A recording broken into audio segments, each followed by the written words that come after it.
Well, hey boy, where's in?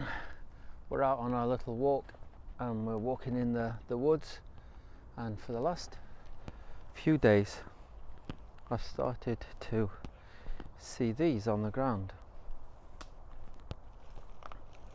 They've been around for a while. Oh, here's one. And they seem to be spread all over the place here. Here you go, there's one. It's got its own little slug. I'll avoid that one. Here's some more. Now,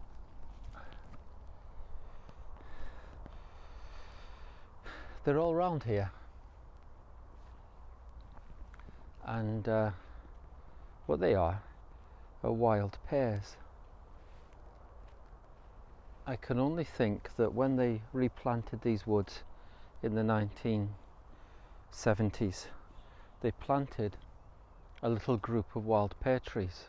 Wild pear trees are very rare. You don't see them very often. If you look up wild pear trees, the food hunters, the wild food hunters will tell you they're not very common. But all around here, under these trees, there's lots of these little pears.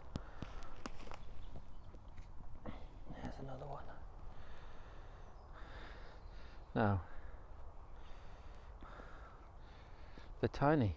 What do you do with them? You know, I'll give it a wee rub.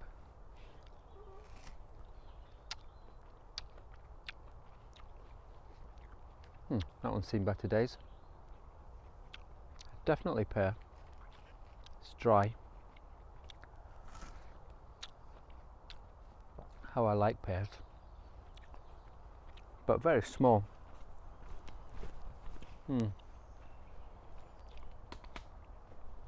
But there's lots of pear trees here. Wild pear trees. I'll have to look up and see what people do with them, because you could easily put together a little bag. I guess you could make jam or something like that.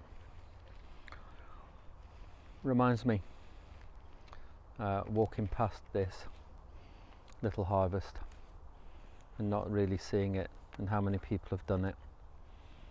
Walk past this little harvest. John 4, Jesus said to the disciples, they'd been into town, they'd just come out of town with food, and they hadn't seen that there were people there who needed to know about him. And he said, I tell you, open your eyes and look at the fields, they are ripe for harvest. Even now the reaper draws his wages, even now he harvests the crop for eternal life, so the sower and reaper may be glad together. And just two thoughts from there, two harvest laws. First, we don't always see God's goodness. We don't see it in nature, and we don't see it in people. We often miss the goodness of God, the harvest that is there. And so we need to pray that God would make clear to us his goodness, and God would make clear to us his actions and his goodness in the lives of others as well. But the second thing is, we don't see the opportunities. We don't see the opportunities that are there given by God, the opportunities to enjoy his good gifts, and the opportunities to tell others about him. And so in telling others about him, to see them come to faith in him as well. And so we need God to open our eyes to see not just his goodness, but the opportunities to speak about him, and the opportunities to see others come to know him. We are often very blind, and we need him to open our eyes. And so that's what we need to ask for, isn't it?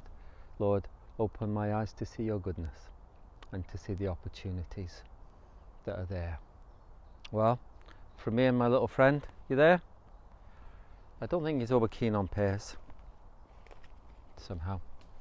Have a good day. God bless you and keep you, cause his face to shine upon you and give you peace.